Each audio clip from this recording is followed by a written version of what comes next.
we're going to take a look at measuring heat, which is a form of energy, and we're going to use some constants called specific heat capacity to do that. And there's some specific heat constants over on this side of the page that we'll be using a little bit later, along with a definition of that.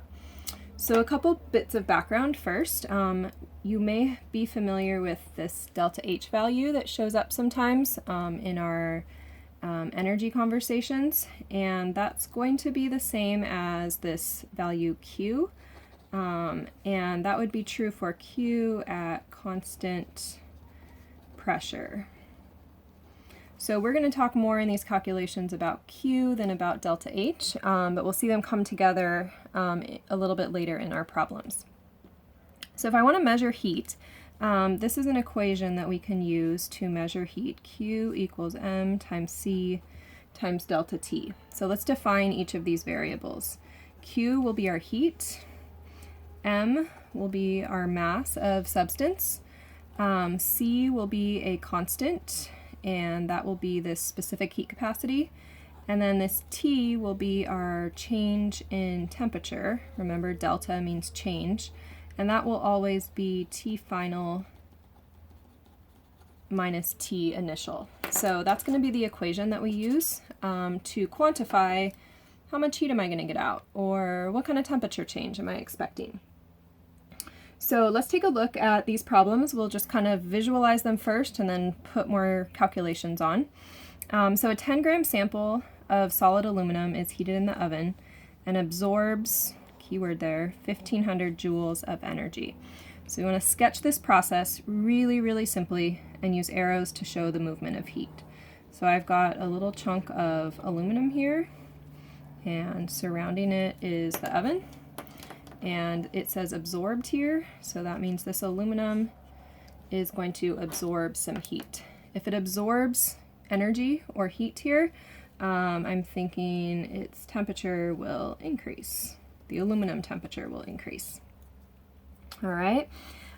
Next up, we're going to actually do a calculation on that. So this 10-gram sample of aluminum is heated. It absorbs 1,500 joules of energy. Now we want to calculate the temperature change in degrees Celsius, and I want to use the specific heat capacity constants here to the left. So I see a mass, I see a heat, mass and heat. I have constants, so I have everything I need to solve for delta T. So I would write this equation down first.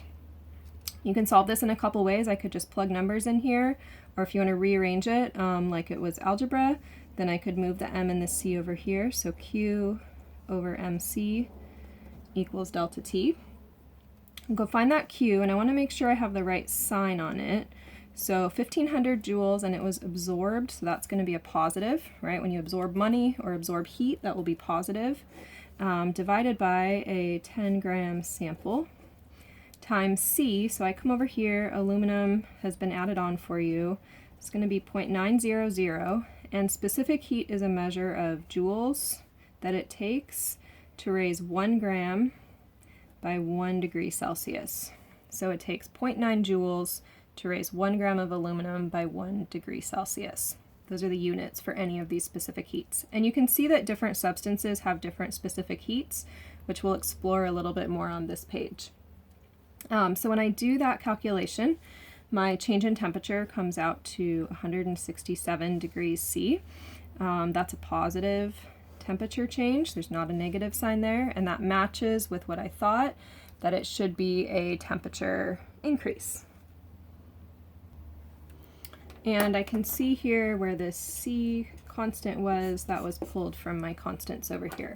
These will always be provided for you. So let's take a quick look at the liquid water instead. So now I have a puddle of water in the oven.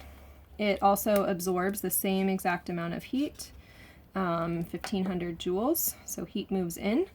I'm going to set up the same exact problem, but this time just show it to you done differently. So now I want to make sure that the M and the C and the delta T are all for the liquid water. So I have positive 1,500 joules. You don't have to write the positive. I'm just exaggerating that, yes, it's positive. 10 grams. For the C now, I want to find the liquid water over here, and it's 4.18. So notice the 4.18 is a lot higher than the 0.9 for aluminum. This means it takes 4 times as many joules to get it to go up a little bit in temperature. And we'll see some of the implications of that later. So joules times grams degrees Celsius, delta T. When I solve for that delta T, I get 35.9 degrees Celsius. And again, that's a positive value. So the temperature went up for the aluminum and it went up for the water, but notice the water's temperature didn't go up quite so high. And I want to sketch out for you a little graph that maybe will help you tell the difference between these two.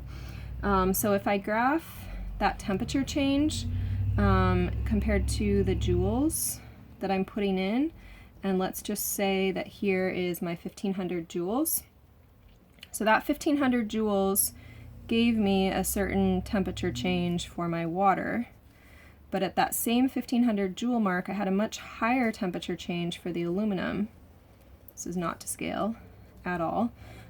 So that 1500 joules is going to give me a much higher temperature change if I have a relatively low specific heat, and if I have a high specific heat, it's going to take that substance a long time to heat up, so it doesn't get hot very fast.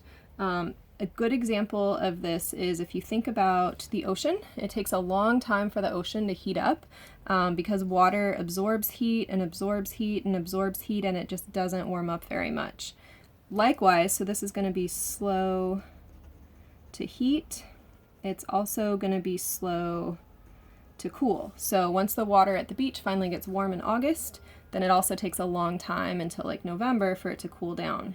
Aluminum, in contrast, or anything with a really low specific heat here, is going to be very fast to heat up, but then it's also going to be fast to cool. So you want to pay attention to that conceptual piece of comparing different substances. So same heat, same mass, but one heats up faster than the other one does. On the next page at the top here, you have some problems that are very similar to these problems. So go ahead and practice those, and then we'll do these together in a minute.